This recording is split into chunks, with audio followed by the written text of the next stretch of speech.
Hi there, it's Cassie with Joyous Homemaker. Today I want to show you how to bind up some of those printed books that you can find online for free. This one's from Project Gutenberg. That's where I print most of mine out. I really like how they turn out. But I'm going to show you how I bind these. This is another example of one that I've done that is actually a scanned in copy. And it's super thick. It's 150 actual pages. It was a 300-page book. So this one was giant, so I didn't end up folding it in half, but I think it turned out nice anyway. And then here's another example. This one didn't actually print out how I wanted it to. It printed off more towards the side, so I wasn't able to punch the holes like I normally do, so I just bound it up at the top. I'm just showing you some options of things to do. This size is my favorite, and this is the size that we're going to be doing today, where I print out 2 pages to a sheet and then fold that in half. These are the necessary supplies. I use the paper punch that's got the holes in there that you can switch the punches to whatever distance you want to. So I've moved, this punch doesn't get used for this specific thing, but these do, and it's just so it's a 2-hole punch. And this is a really nice punch to have that you can manipulate it in that way. So I've got the screwdriver to be able to move that. And these are the prong fasteners that I use to just bind it all together. They're 1 inch, so you can do a 1-inch thick book. And then it's 2 3/4 inch center between the prongs, and that matches up with what I did here with my punch. It's basically like a medical folder. These are some optional things that you can use. I use the binder clips just to kind of, I don't know, hold my books together because I like to do an assembly line. I get some books all printed out, and then I get them all folded and all the transparencies cut and all of, you know, all the holes punched and all the steps done, so that helps me keep organized.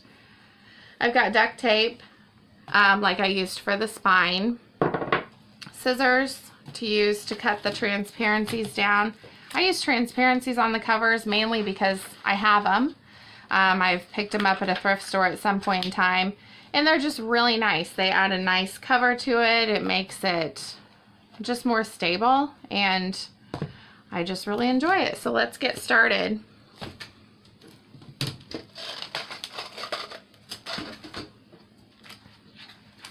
I've already printed this out. This is the book that we're working on, Among the Pond People.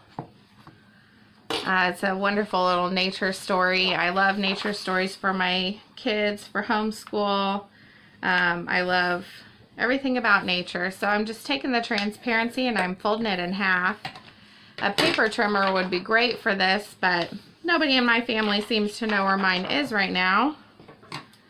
So we'll do it the old-fashioned way. Scissors work just fine. I'm just cutting this in half to be my front and back cover. And I'm going to keep track of this jagged edge that I just cut because I'm going to put that towards the inside of the spine, just to protect our fingers and hands. So when I take the pages, I'm just going to start folding them in half. And I've actually scored all these already because I started a different video, but that's okay. This one I want to be the cover, even though it was the second page. The Project Gutenberg information was on the very first page, so I want my cover to be seen. So I'm going to put this one down, face down, opposite of what all the rest of them are going to be. So my first page and then the second page. Fold it and just lay them next to it. This is a really good thing to do while watching TV or just like wanting to do some mindless work. It's super easy. This only takes me maybe 10 minutes a book, start to finish. It's just not a very difficult thing to do. You can find a lot of these books online. I just keep folding. I'll probably skip forward on this part, or at least speed it up, because this is kind of boring to watch.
This is actually the end of the book.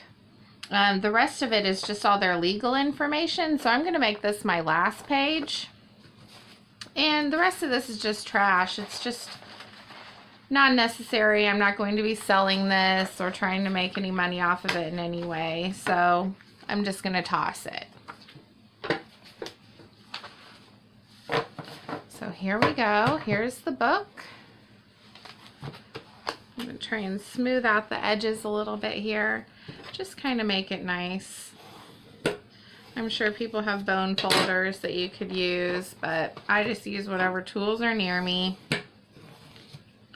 Okay, so here's my cover and my back. And this is all set and ready to be punched. So I've already moved my punch to where it needs to be. So if you need to do that, I just kind of first I measured with my fasteners. This is a 2-part fastener. So first I measured with this and said, okay, that matches. That's going to be good. And then I took and looked at the paper after I moved that punch, and I'm like, okay, that looks about center. So this isn't exact science or any perfection here. We're just getting it bound. So I took my 2 pieces out. There's one piece has the prongs that you actually stick the papers in. And then this is the cover part. It goes on the back. And if you can see that, it actually has a little lipped area that you can put the prongs in and then slide this to hold the prongs closed. So it's really nice, and it works really well for this. So I'll just take a few sheets at a time, get that punched. Hopefully this doesn't shake you too bad.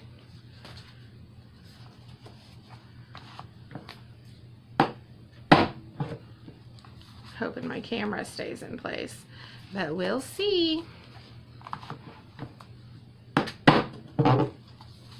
This is just so quick and easy. I picked those fasteners up at a thrift store for 50 cents, but I'm pretty sure you can get them on Amazon for $5 or $6. I'm going to go ahead and link up something, you know, just like it. Whether it's the same brand or not, I don't think that matters, but that way you'll be able to find them easily if you don't have any, or if you're really wanting to try this. I just think it works out so nice and it's so quick.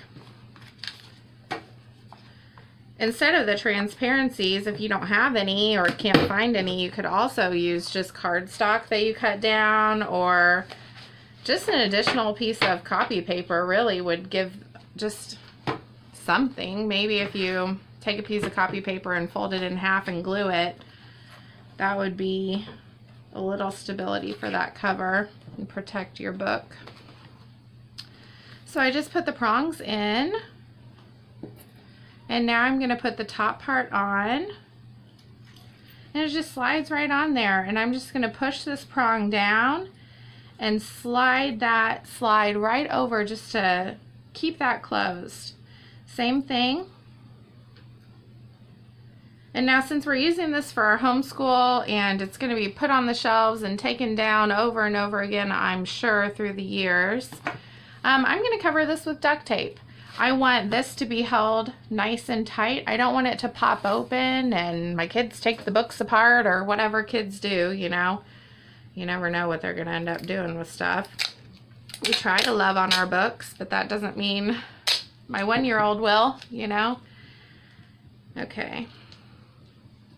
So I just cut a short piece to cover this really well. And then I'm gonna actually I ripped it. I'm gonna rip a longer piece, just kind of guesstimate the length of that. Rip that and cover from the front to back, just to give that spine extra stability and give me a place to write the title if I want to. I had a permanent marker in that basket. Oh, it's still in there. I just forgot to show you in the supplies. So I just picked orange because it's going to show up really well on this blue anyway. It looks almost like it's black. So, among the pond people.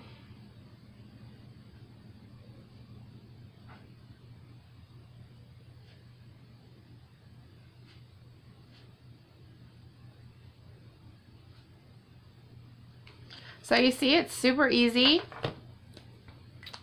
really fast to do. I've got a big old stack of these books already made. It's just lovely. It's wonderful. It's easy. And you can add to your collection for next to nothing. All it is the print and the printer and the paper. So I've got a laser printer that I use. It's just a black and white printer, and it didn't cost very much, and I think the cartridges print out 2,500 pages or something like that. I very, very rarely have to ever change the cartridge, so it's lovely. Anyway, I hope you enjoy. I hope you can use this in your homeschool, in your life, and that it makes something easier for you. Thanks for joining me.